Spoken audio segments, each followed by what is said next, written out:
Little Mufasa looks up and sees something unbelievable. On a grassland dry for years, huge raindrops start falling. What is this? Rain! Rain! Oh, finally we have rain! Hearing the sound of rain, the animals nearby rush toward the waterhole. Mufasa has never seen rain before, so he runs down to play happily, but he has no idea. Danger is already closing in as the water keeps rising. King Masigo quickly senses something is wrong, but young Mufasa is already trapped in the water and cannot get back to shore by himself. At the same time, the water upstream is rising fast. Heavy rain turns into raging floodwater, rushing toward the reservoir at terrifying speed. In Mufasa's frightened eyes, the violent flood suddenly crashes down and sweeps all the lions into the current. They completely lose direction. Afia is lucky enough to be washed back to shore. Find my voice! Mom!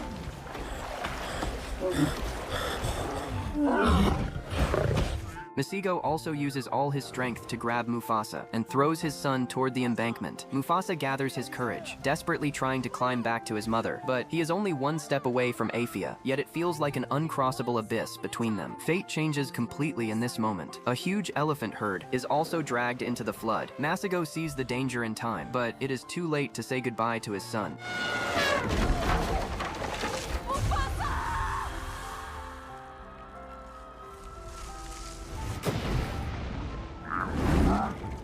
Afia can only watch helplessly as Mufasa is carried farther away by the current. From then on, no one knows if he is alive or dead. In the end, Mufasa is completely torn away from his home and carried by the water to an unknown place. When the flood slowly calms down, Mufasa somehow survives. Using the last of his strength, he struggles toward the surface and grabs a floating dead branch. At this moment, he has no idea where he is or where the current will take him. He wants to call out for his father, but all around him, there is only the sound of water. Just like that, Mufasa holds onto the branch and drifts for a long time, too exhausted to stay awake. He finally falls asleep. Right then, a young lion finds him. This little lion is named Taka, the future Scar. Taka looks at Mufasa in the water and immediately gives him bad news. He says Mufasa is about to be eaten by crocodiles. Sure enough, 2 crocodiles have already locked onto Mufasa, but Mufasa still cannot swim and can only struggle in the water. Taka stands on the bank, keep encouraging him. Mufasa finally reaches the shore, but no matter what he does, he cannot climb up. At the critical moment, Taka finally reaches out to pull him, but with his strength, he cannot save this strange little lion. Just as the crocodiles are about to strike, a fierce lioness suddenly appears. With one roar, she scares the 2 crocodiles away. Only then does Mufasa survive. Taka thinks he can finally have a friend, so he immediately begs his mother Eshe to take Mufasa in. But Eshe does not welcome a stray cub with an unknown past, because no pride easily accepts an outsider. Mufasa quickly explains that he was swept away from home by the flood. Taka also keeps speaking up for him. Eshe stays silent for a moment. She knows Taka has always wanted a companion, and she has heard Mufasa's tragic story.